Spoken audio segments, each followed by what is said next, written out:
माननीय सदस्यगण,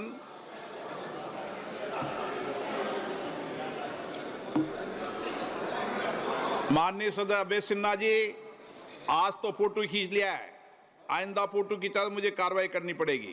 सदन ने गरिमा बनाए रखो। माननीय सदस्यगण, मुझे आपको ये सूचित करते हुए अत्यंत प्रसन्नता हो रही है कि हमारे सदन के विशिष्ट बॉक्स में जॉर्जिया की संसद के चेयरमैन का उच्च स्तरीय संसदीय शिष्टमंडल उपस्थित है। मैं अपनी ओर से तथा सदन के सभी मान्य सदस्य की ओर से उनका हार्दिक अभिनंदन करता हूं, स्वागत करता हूं। माननीय श्री शाल पापुआ शिल्ली और उनके संसदीय शिष्टमंडल की भारत यात्रा दोनों देशों के संबंधों की गहराई का प्रतीक है। उनकी इस यात्रा से दोनों देशों के द्विपक्षीय सहयोग और संबंध और मजबूत होंगे। हम भारत में उनके सुखद, सफल एवं मंगलमय प्रवास की कामना करते हैं। उनके माध्यम से हम जॉर्जिया की संसद तथा वहां की मित्रवत जनता को बधाई और शुभकामनाएं देते हैं। प्रश्नकाल। प्रश्न संख्या 21 श्री वीके श्रीकंदन। मंत्री जी को, माननीय मंत्री जी, एक विवरण सभा पटल पर रख दिया गया। Question number 22 doctor D Ravi Kumar.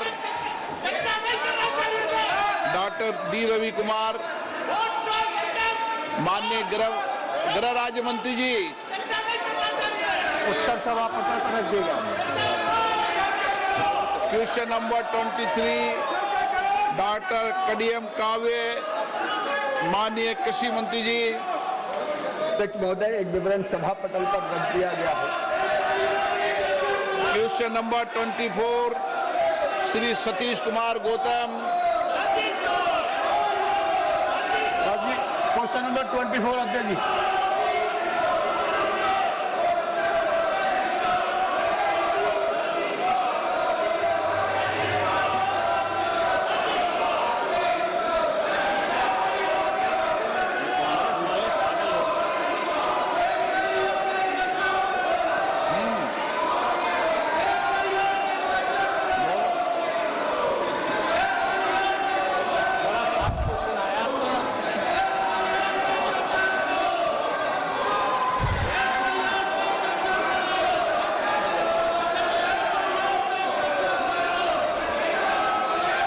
सदन के पटल पे रखा है। माननीय अध्यक्ष जी, मैं आपके माध्यम से माननीय मंत्री जी से पूछना चाहता हूं, वर्तमान में उत्तर प्रदेश सरकार में सहकारिता क्षेत्र में मजबूत करने के लिए अनेक कदम उठाए गए हैं, जा रहे हैं। इसी क्रम में BBSL SSL के माध्यम से विभिन्न बीजों पर क्या काम चल रहा है? माननीय अध्यक्ष महोदय, हम सबको पता है कि देश में तकरीबन 8 लाख सहकारी संस्थाएं हैं और देश में उससे सीधे 30 करोड़ लोग सदस्य के तौर पर इस सहकारी संस्था से जुड़े हुए हैं। आज इस देश की 50% से ज़्यादा जनसंख्या ही सहकारिता से जुड़ी हुई है और इसको ही ध्यान में रखते हुए हमारे माननीय प्रधानमंत्री जी ने सहकार से समृद्धि की परिकल्पना को साकार करने के लिए नया सहकारिता मंत्रालय का निर्माण किया और पिछले 4 साल से माननीय गृह मंत्री एवं सहकारिता मंत्री अमित भाई के नेतृत्व में सहकारिता क्षेत्र में बड़ी क्रांति हो रही है और रोजगार निर्मित और ग्रामीण अर्थव्यवस्था सक्षम करने के लिए, मजबूत करने के लिए बहुत सारे क्रांतिकारी निर्णय लिए जा रहे हैं। बहुत सारी पहले लाई गई है, जैसे कि हम सबको पता है कि सहकारिता का मुख्य जो घटक है वो है पैक्स, और इसी पैक्स को सक्षम बनाने के लिए बहुत सारे कदम उठाए जा रहे हैं। उसमें 3 मल्टी स्टेट सोसाइटीज की स्थापना की गई, जिसमें कृषि उत्पाद के निर्यात को प्रोत्साहन देने के लिए NCL, जैविक उत्पादन को बढ़ावा देने के लिए NCOL, और इसी के साथ स्वदेशी बीज बैंक बनाने के लिए और पारंपरिक मीठे बीजों का संवर्धन और प्रसार के लिए BBSSL की स्थापना की गई। इसी प्रकार हमारे जो सदस्य उन्होंने ये सवाल पूछा है BBSSL के संदर्भ में कि उत्तर प्रदेश में आज BBSSL की क्या स्थिति है, तो मैं आपके माध्यम से उनको बताना चाहता हूँ कि आज उत्तर प्रदेश में लगभग 4200 सहकारी समितियाँ जो BBSSL की अभी सदस्य बनी है।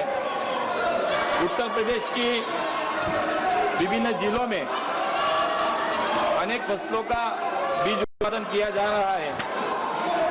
उत्तर प्रदेश प्रादेशिक सहकारी फेडरेशन के साथ अन्य सदस्य सहकारी समितियों के माध्यम से उच्च गुणवत्ता वाले भारतीय बीज ब्रांड नाम से बीजों का व्यवसाय किया जा रहा है। इसके अलावा कई सहकारी समितियां उनके माध्यम से BBSSL उत्तर प्रदेश कृषि विभाग द्वारा प्राप्त डिमांड के हिसाब से बीजों का वितरण सीधे किसानों को कर रही है।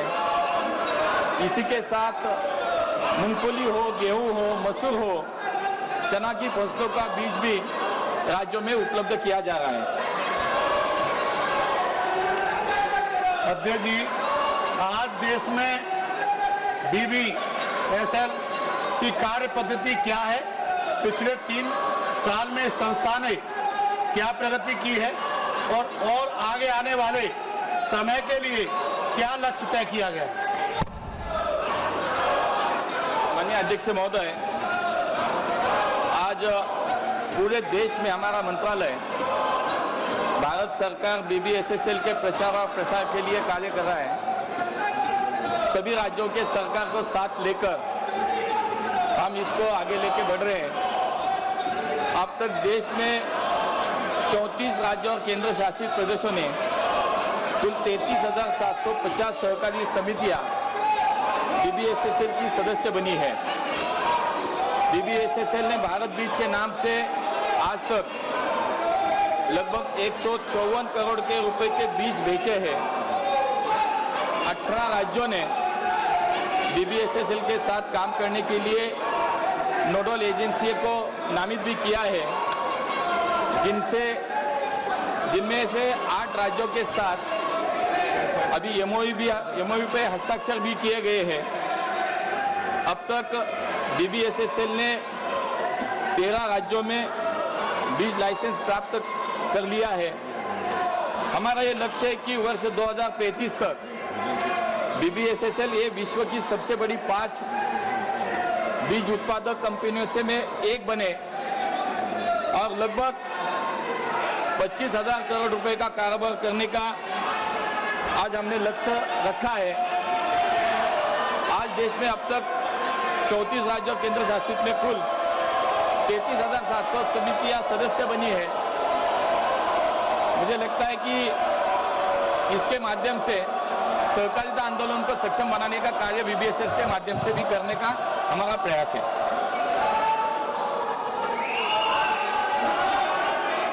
सौमित्र खान।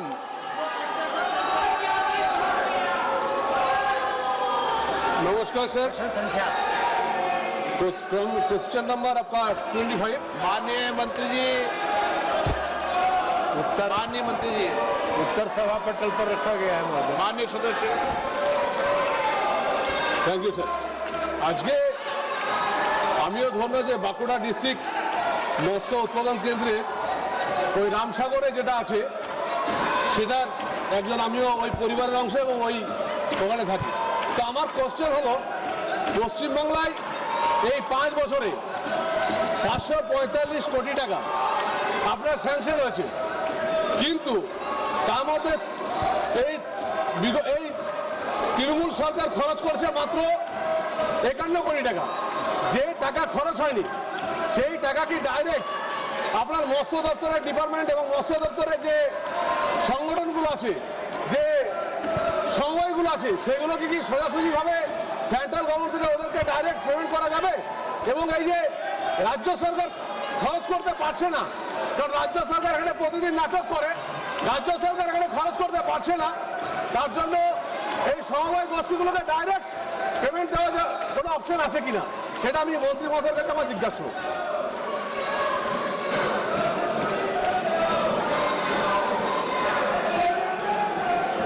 সেটা আমার জিজ্ঞাসা, ডাইরেক্ট সমবায় সমিতিগুলোকে রাজ্য সরকার পেমেন্ট করতে পারবেন কিনা।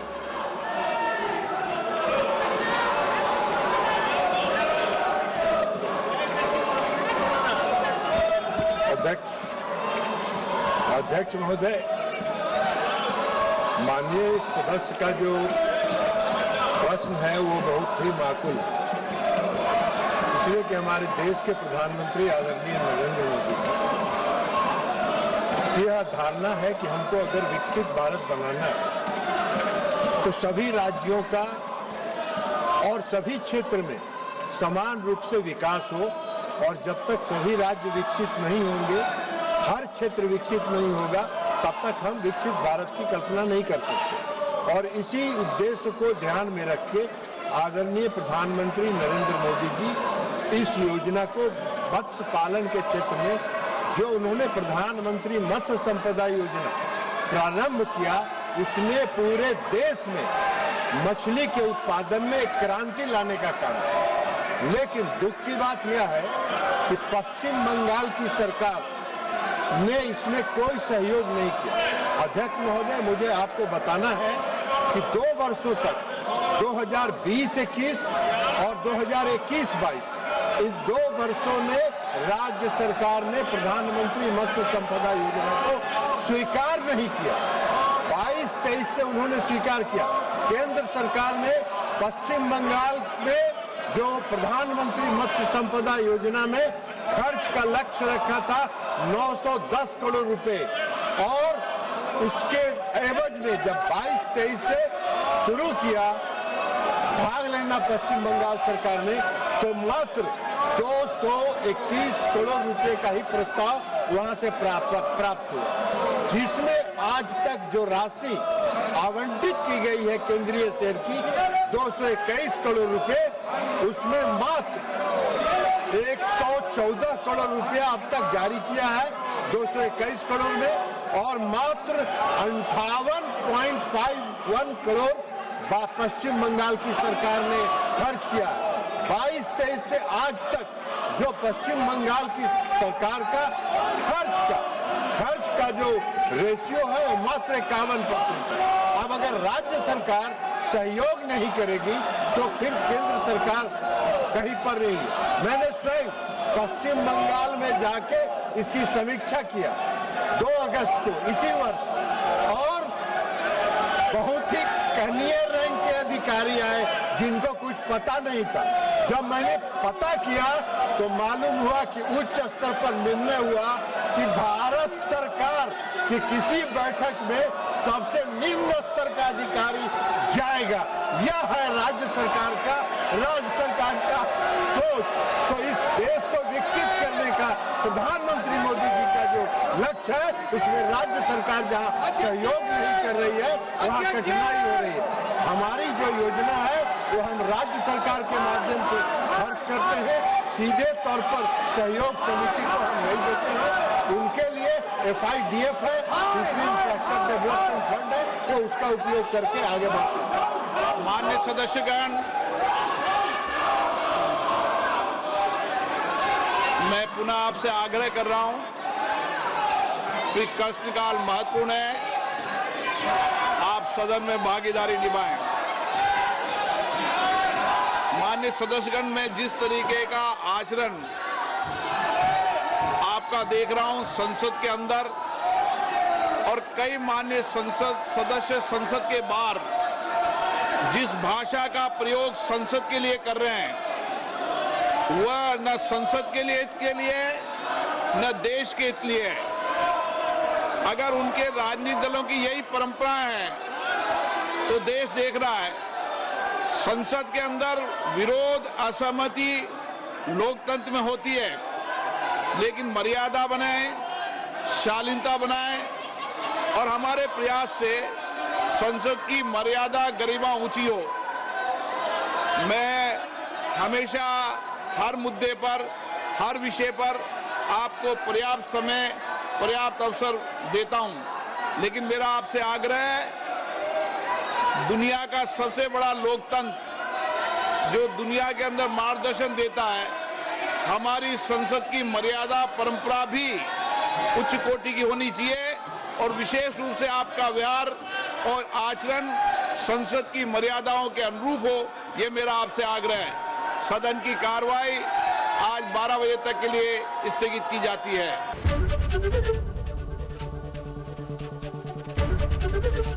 एबीपी गंगा, खबर आपकी, जुबान आपकी।